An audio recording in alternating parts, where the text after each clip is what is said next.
নৈহাটি গৌরীপুর তৃণমূলের দলীয় কার্যালয় রণক্ষেত্র এলাকা দখলকে কেন্দ্র করে হঠাৎ শুরু হয়ে যায় মারধর। প্রিন্স যাদব নামের এক যুবককে গণধোলাই, মুহূর্তের মধ্যেই ছড়িয়ে পড়ে উত্তেজনা। রাস্তায় নামতে বাধ্য হয় বিশাল পুলিশ বাহিনী। শিবদাসপুর, জেঠিয়া আর নৈহাটি থানার পুলিশ মিলিয়ে টানা নজরদারি চলে। পিকেট বসানো হয়েছে ঘটনাস্থলে। জিজ্ঞাসাবাদের জন্য আটক করা হয়েছে 4 জনকে।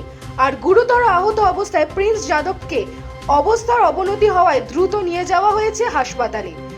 গোষ্ঠীদ্বন্দ্বে ফের তপ্ত নৈহাটি। প্রশ্ন একটাই, দলীয় কার্যালয়ে যদি নিরাপত্তা না থাকে তবে কোথায় আছে নিরাপত্তা? আমি মারধরের আজকের যে ছবিটা দেখলাম, এই মুহূর্তেও কল্যাণী জেএনএম এ রয়েছে, ওখান থেকে তাকে সিটি স্ক্যান করতে পাঠানো হয়েছে। শুনতে পাচ্ছি তাকে এনআরএস এ ট্রান্সফার করছে।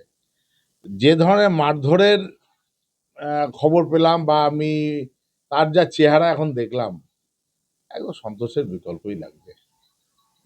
এইভাবেই এই না, সেই প্ল্যান কারা করেছে, কিভাবে করেছে তারা জানে।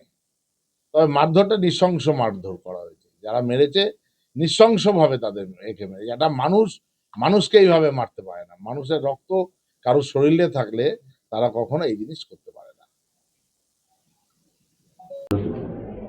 দেখুন, কিছুক্ষণ আগে আমিও শুনলাম এই ঘটনাটা একটা জঘন্য ঘটনা ঘটেছে ওখানে পার্টি অফিসের সামনে।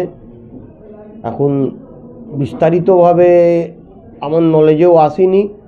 আমি এখন কয়েকজনের সঙ্গে কথা বলছি, ওদের কাছ থেকে আমি জানার পরেই আমি ডিটেল বলতে পারবো ঘটনাটা কি। তবে যে ঘটনাটা ঘটেছে সেটা আমি প্রশাসনের কাছে অনুরোধ করব এর ভালো করে তদন্ত হোক। যারা মারলো তারা কি ওই দলীয় কর্মী? এটা বলতে পারছি না কাদের সঙ্গে মারামারিটা হয়েছে, আমি তো বলতেই পারছি না। প্রিন্স যাদব ভাজিনগরে থাকেন।